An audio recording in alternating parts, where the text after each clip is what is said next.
e você assistirá a seguir é apenas um corte. Continue ajudando o Rio Grande do Sul utilizando nosso Pix, contatoliterascience@gmail.com.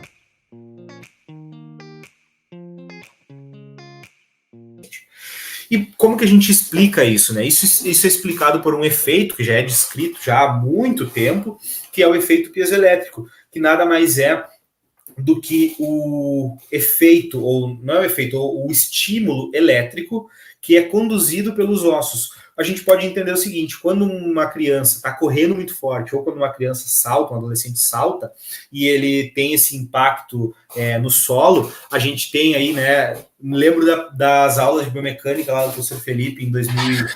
Ei, Júlio, deixa eu te intrometer, porque hoje não foi combinado, tá? Não foi combinado, mas hoje, às 9 horas que eu dei a primeira aula do evento, eu falei sobre eu estava falando de biomecânica dos tecidos, daí eu falei do efeito piezoelétrico e falei, o Júlio provavelmente vai falar isso hoje de tarde. E tá aí, ó, como eu falei que ia falar. Não, eu lembro das aulas do Felipe lá, acho que em 2000, o Felipe, a biomecânica foi em 2010. Depois, foi em 2010, olha só, eu lembro. E também quando eu passava ali, né, na sala de aula, a gente dava aula no mesmo, com o Emanuel, dava aula na Faculdade de Sojipa, passava ali na sala de aula e o Emanuel estava falando também nas aulas dele, então a gente sempre estava aí trocando uma ideia, né?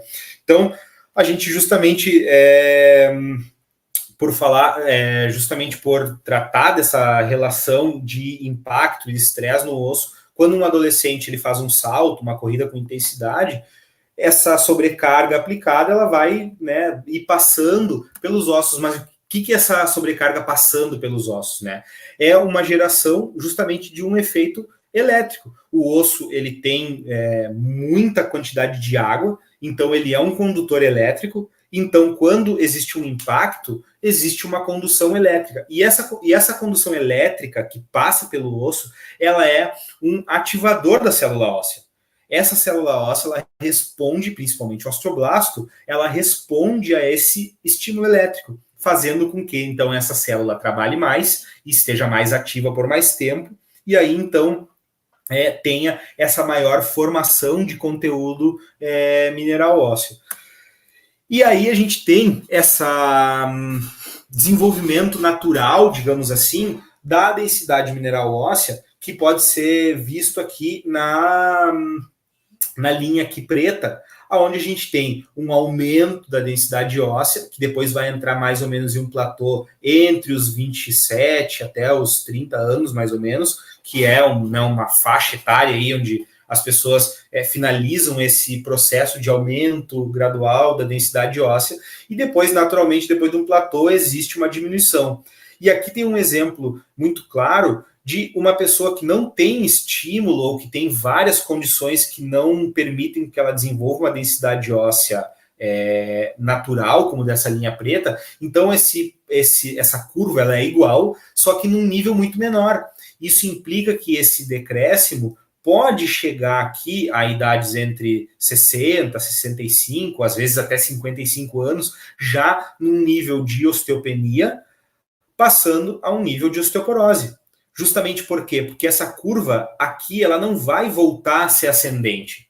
Ela pode diminuir de forma muito pequena, de uma forma muito gradual, mas ela vai estar em uma pequena diminuição. Agora, voltar a aumentar é muito difícil, porque a gente tem toda a questão, e aí isso é outro tema, mas a gente tem toda a questão do amadurecimento dos osteoblastos, que eles vão se tornar os osteócitos e vão adotar uma outra função específica dentro do osso. Então, eles param de realizar justamente esse trabalho de repor o osso nessa parte que está mais deteriorada. Então, por conta desse processo natural das células, existe essa diminuição. Só que quando uma pessoa já parte aqui em desvantagem, ela vai ter provavelmente aqui um problema no futuro. Então, essa fase aqui de estímulo, essa fase aqui de ascensão da curva, ela tem que ser estimulada. Por isso que a gente fala, né, entre a partir dos 6 anos até os 18, ter essa recomendação de 3 vezes por semana, atividade física vigorosa, fortalecimento muscular e ósseo. Justamente porque quanto mais a gente intervém aqui na parte ascendente da curva, mais chance a gente tem de aumentar essa densidade, e a gente tem, por exemplo, aqui avaliado adolescentes que são atletas, a gente avalia aqui com DEXA, logo mais eu vou mostrar, que tem densidade já de 1.2, 1.1, que é uma densidade super alta. Então, a gente já vê que por ter toda essa questão do desenvolvimento do ser atleta desde cedo, já tem um desenvolvimento ósseo muito maior e vão estar protegidos por mais tempo relacionados à questão do desenvolvimento ósseo. Então, né, é importante a gente dizer que o desenvolvimento da força muscular em específico, que está relacionado às atividades de sprint, está relacionado às atividades de alta intensidade e às atividades de força em específico, tem uma relação com o desenvolvimento ósseo, justamente por estar relacionado a esses estímulos mecânicos e aos estímulos da própria contração muscular, que também vai gerar o efeito piezoelétrico.